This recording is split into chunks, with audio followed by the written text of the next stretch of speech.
Hello lovely people and welcome to my hello lovely people and welcome to this week's new video. Obviously I'm going to be talking about my favorite books of 2020. If you're new here, hello, my name is Noah. I'm a bookish and lifestyle vlogger born and raised and still based in New York City. If that sounds like of any interest to you, I would absolutely love it if you would stick around and subscribe at the end if you so please. First things first, this was one of my presents from my sister for Christmas. We both chose things off of Etsy that we wanted. I wanted this tie-dye sweater and this stitch patch because I wanted to recreate, I think, from a sweater from Hot Topic that was sold out, and I thought it was so cute because I have my own little Stitch plush toy. He came out a little bit crooked, which was upsetting at first, but I still love this a lot. Second thing is I have 13 books on my list, which is kind of disappointing because I would have rathered it was 10 or 15 even. Alas, here we are. And some of the books I have mentioned already previously in my best books of quarantine, I think, or favorite books of quarantine or something. So I won't go into too much detail talking about those books, and I will just mention them. I guess the last thing is that this isn't in any particular order. I'm an indecisive bitch and I cannot pick what is my top favorite. I tried doing that and I got very frustrated with myself. And the last thing I wanted to say, is this blown out? The last thing I wanted to say is that I am still reading books this year, so I didn't really want to do this video for a couple reasons. One, because I felt like I had imposter syndrome for a little bit. I was like, I'm not even that good at talking about books. Like, how am I even gonna explain why I like these books so much besides saying I like them, it's so cute? And the second reason was the year is not over yet, and I'm afraid that I might have a favorite after filming this between like the last week of December. So I am going to mention my current read, Little Women by Louisa May Alcott, which is a book that I wanted to get to before the year was over, and I wanted to read it around Christmas time. I read a little bit of it last night. I really do want to love this. I'm not trying to give it too many high expectations so it falls flat. I know this is being uploaded on the 31st, so I hope that you had a beautiful holiday season. Whatever holiday you may celebrate or not celebrate, I hope that your family is well, that you are well, that you're all safe, healthy, and happy, and that you're looking forward to a better 2021. Let's get to talking about these books. I have like a couple notes with me because I have my notes from my favorite books of quarantine video, and then I have my list. I low-key decided to wing it of my favorite books here, so let's just get into it. Okay, the first book is The Glass Castle by Jeanette Walls, and I'm realizing I didn't write the author name, so hopefully I remember them. This was, I think, maybe possibly one of my first non-fictions of 2020, and I had watched the movie on the plane and cried my eyes out, and I was very frustrated by the parenting, but they of course live very non-conventional lives. I think they're not like survivalists, but they don't stay in one place. They travel around, they kind of squat sometimes, they don't go to school for too long, they live nomadic lives, they're never in one place for too long. And so this is a memoir about Jeanette Walls' life, and I was very frustrated with the parenting, like I said, but I really loved that the parents always tried to make their children's lives a very happy experience and really adventurous, and the kids all made the best of it, even if they were struggling, like they didn't go to the hospital, or they wanted to go to school and make friends, or they didn't have food to eat sometimes. But I loved Jeanette Walls' writing. That was the really beautiful thing that I loved about it. And also, since I watched the movie, I already kind of had an attachment with the actors that portrayed the real people, and I really enjoyed it. I love Brie Larson. The second books, it's a series. There's gonna be a third book coming out next year that I have already pre-ordered.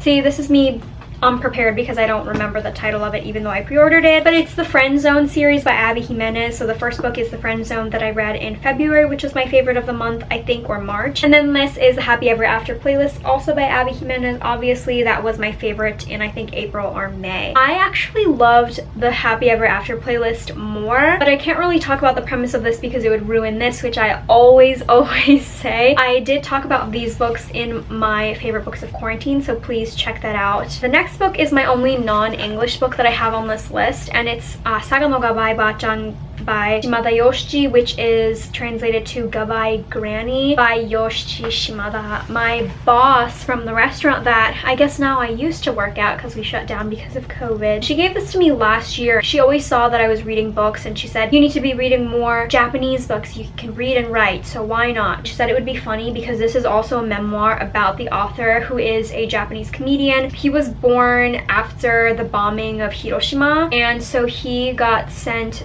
to a place in Japan called Saga to be taken care of by his grandmother. This was good for me because I don't read a lot of Japanese, so I was like writing down the characters that I didn't know to try to memorize them and remember them, and I would read some of the parts with my mom and we like cried together sometimes reading some of the chapters. He's basically poor growing up and he wants his mother's love, but obviously she can't come visit him very often. He doesn't want people to know that they're poor, and his grandmother is very scrappy. They have interesting ways to get their food and money for his school equipments and stuff like that, and I just thought it was really beautiful because, like I guess with the Glass Castle, he's trying to make the best out of his situation. The kindness that he was shown by his teachers and other students, and the kindness that he also wanted to show his fellow students as well when they were in need, I just found really sweet and powerful, and I liked this book a lot more than I thought I would. Next up is Parachutes by Kelly Yang. This is a YA book following two young girls. Parachute is what a teenager is called who is sent from a country in Asia, sent to the US to attend school to look good for like colleges and whatnot. They're usually wealthy kids, obviously, because they're being sent over. Claire is sent to Danny's house. That's Danny and that's Claire. And these girls, you know, they're like, who is this girl? I don't like you. They fall in with a very different crowd at school. Claire is obviously wealthy and Danny is not. That's why they're putting up Claire in their house. And Danny is a very hardworking girl, and Claire is someone who gets everything handed to her. So they're very different and they like kind of hate each other until they both realize that they're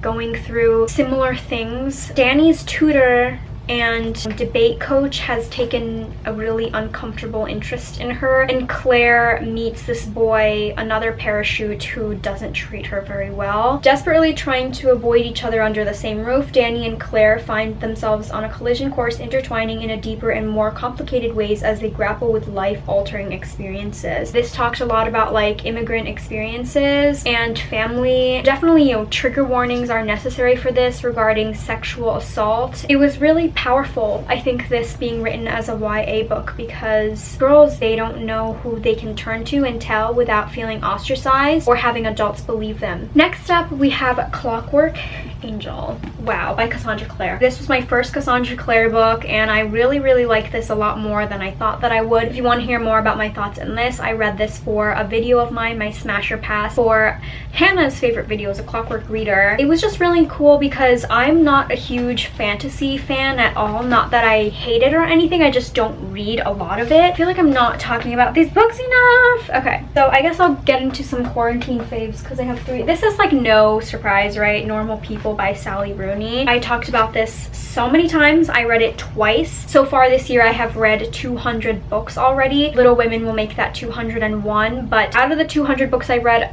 this comes up twice, so I only have 199 different titles. I just love this. I know a lot of people hate it. It's very character driven, and I just love this, and it makes me feel so tortured, as did the TV adaptation, the miniseries that I also really loved. Freaking love Daisy Edgar Jones and Paul Mescal. Okay, celebrity crush, hello, love them. And then another one, Home Before Dark by Riley Sager. I feel like this isn't any surprise. I love all of his books. He has a new book coming out next year that I definitely will be reading. I just don't know if I want to get it in the Book of the Month edition or not. I love all of his books. They keep getting better and better with each new release. The House in the Cerulean Sea by TJ Klune. I feel like this isn't a surprise either because a lot of people loved this book, and I think it deserves all the hype that it's been getting. I read this as a buddy read with my friend Sato. That's actually how we started talking and became friends. So that's really awesome. We both really loved this book. It is magical realism. It follows these children who live in a orphanage for magical children and their caretaker Arthur. We have Lucifer, the frickin' Antichrist. We have a child who turns into a little Pomeranian. We have a sort of jellyfish types related species boy. Nobody knows really what he is. We have gnomes, and then we follow a human man who comes to evaluate this orphanage, and he is a caseworker who works at the department in charge of magical youth, and he's being sent there by upper management to evaluate whether or not Arthur should really be in charge of these children and if they deserve to go somewhere else. So it talks a lot about like kindness in this world, prejudice. I just thought it was beautiful. I think it was really beautifully written. I loved everything about this from beginning to end. I think it was just perfect. Oh my god. Okay, this is why I can't describe it very well. The children are very off-putting at first because they're magical. Obviously you're going to be afraid of the Antichrist who has this dark humor, but everything about them is so endearing. You know, it reminds you that they're children, that they deserve all the kindness in the world, and that hate is learned and therefore can be unlearned. And I think this has a gorgeous message, and now I just want to reread it thinking about it, okay? Definitely top contender for top 5, I think, if not 2. Next 2 books I'm also counting as 1 because I read them both this year, and it's Get a Life, Chloe Brown by Talia Hibbert and Take a Hint, Dani Brown. I have already pre-ordered Actor Age Eve Brown. The trilogy follows the 3 sisters, Chloe, Dani, and then the next book's going to be about the youngest sister, Eve. I actually think that I liked Take a Hint, Dani Brown, yeah, more than Chloe. I also relate to the sisters a lot. They have a lot of different representation. There is chronic illness in this one, a little bit of abuse in this one. There's a trigger warning at the beginning. It's not a huge part of it, but emotional abuse is talked about. And then in this one, Dani is bi, and death of loved ones, of family members, I guess would also be a trigger warning for this one. It's just really cute and perfect. It's very smutty because it's adult romance, which I loved. I'm kind of surprised not more romance was on this list. It is one of my favorite genres. But just everything about it, it's so easy to read, and it has that funny sort of weird British humor that American can still kind of understand, and I just really liked all of it. I'm really excited for the 3rd book, and I'm wondering, like, will I possibly love Eve's story more? This also isn't a fucking surprise because it was so hyped up, and this is The Guest List by Lucy Foley. I read this in April, and I think it was my favorite. Oh no, wait.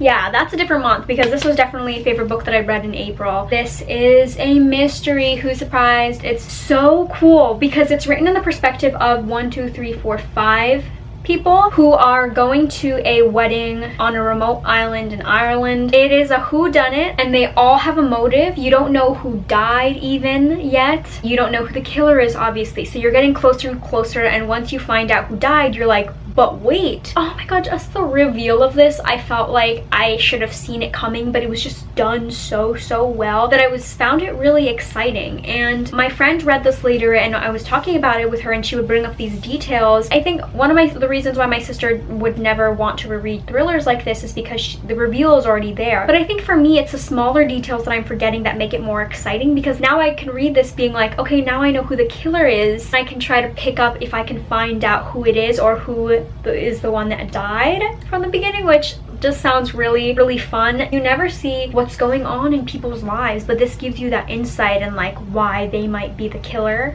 Oh, amazing. The next one from my quarantine faves is The 2 Lives of Lydia Bird by Josie Silver. Josie Silver's book One Day in December was one of my favorites of last year as well, which today is the anniversary of me having read it, and I'm just gonna include this picture again because it's fucking hilarious, and that was me bawling my eyes out. It was gonna be like a 4-star or something until I started crying so much. I was just really emotional during that holiday season because we went to see Little Women on Christmas and I was fucking crying the whole movie. Anyway, this is marketed as a romance because I read it during Romance-a-thon because I thought it would be that, but I would say don't read it for that. The romance is a very small part of it. I mean, Lydia is engaged to the love of her life until he dies in a car accident, and she obviously is just so extremely heartbroken, and she is grieving so much, and it's her trying to pick up the pieces, and she knows that Freddie would want her to be happy, but she is finding that difficult, and it's sort of kind of like a magical realism aspect, I don't know, where she takes these sleeping pills and she can be with Freddie again and imagine her life with him if he had never died. But she knows that's unhealthy for her, so it's sort of her overcoming her grief. And I loved this in a very different way than I did One Day in December. I always say that. I definitely connected a lot to Lydia regarding grief and like how hard it is to feel like other people understand that I didn't think I would be teary-eyed talking about this, but I loved it for that. Not so much of the romance. I feel like that is sort of insignificant. I would definitely call this more of a contemporary with a dash of romance. Oh my god.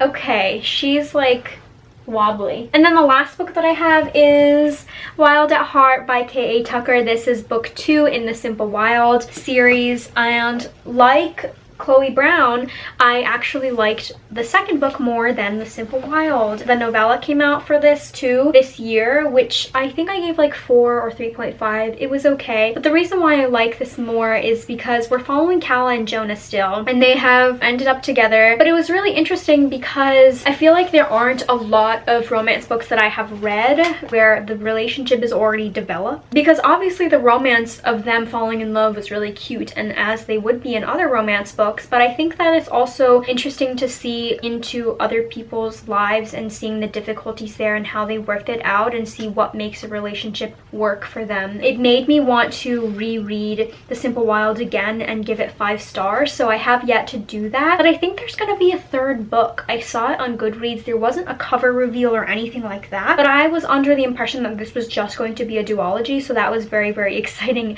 news to me. I think if we're going to look at this list, my top 2, honestly, I mean, I read Normal People twice, right? So I feel like that is kind of easy in calling it my number 1, like my all-time 2020 favorite. And then I think that House in the Cerulean Sea might be my number 2. This is when it gets harder because I don't know where to rank everything else, which is why I didn't do that on purpose. But I think if you're going to take anything from this out of my favorites for 2020 and recommendations that I have, which is kind of basic because I feel like everybody fucking read this book and people either love or hate this. But I think Parachutes.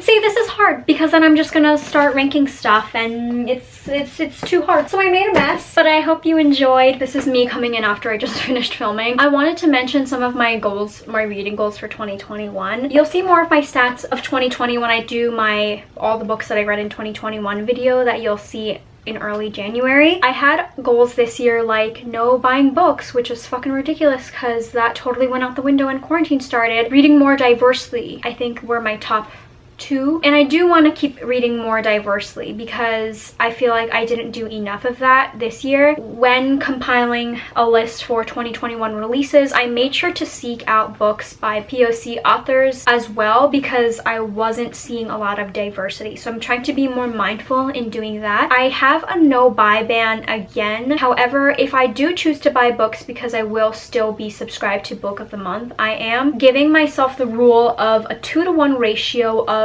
POC authors to white because I have a lot of white authors on my shelves. If I am going to buy more books for our bookshelves that I don't have space on anymore, I do want to pick out books and have my own shelf be more diverse and show that, and have my shelves be representative of the books that I'm reading and the books that I want to be keeping. That's the rule there, as well as only pre-ordering and buying books for videos that I might not be able to find at the library because, you know, they don't come as quickly or whatnot because of quarantine. So that seems kind of ridiculous because no buying or spending money rule is sort of seems not exactly that, if that made any sense at all. But I have given myself that rule because, you know, I want to be more conscious about that, and I want my shelves to be more diverse anyway. So my goal for 2020 was to read 150 books, which I definitely did surpass. I'm lowering that goal for 2021 to 100 books because I'm going back to school. I don't know how I'll read a lot without my commute and stuff. Let me know how many books that you were able to read for 2020 and your new goal for 2021. I think those are the top ones. So read diversely, no buying, and if I do, to buy more diversely, and to read 100 books. I think those are all the goals. Back to what I was talking about before. Please let me know your favorites of 2020, or if you have read any of the books that I have read, or controversially, if you didn't like the books that I read, like if you gave them 2 or 1 stars or DNF'd them. I think that would be really interesting. Fuck you. I'm just kidding, but seriously. I hope you all had a wonderful 2020, if I can say that, under the circumstances. It's so interesting to see how far we've come in this quarantine, from making dalgona coffee and dancing to TikTok videos to watching Tiger King, and now we're just like, this is life, we have accepted this. I hope you're all staying indoors and that you will stay healthy. Thank you so much for 2020. It was a big milestone for me, hitting 1,000 subscribers. For 2021, I've actually already prepared videos until March, which is like insane. I'm so prepared. I feel like I've never been that prepared for YouTube, even though I'm a Virgo and I like love having things in my schedule planned out and ready to go. So I'm really excited for 2021, and I hope that you are too. Subscribe if you haven't already and give this video a thumbs up, and I will see you all fucking next year, okay? Oh my god. Thank you so much for watching. Thank you for this year, and I'll see you all next time. Bye.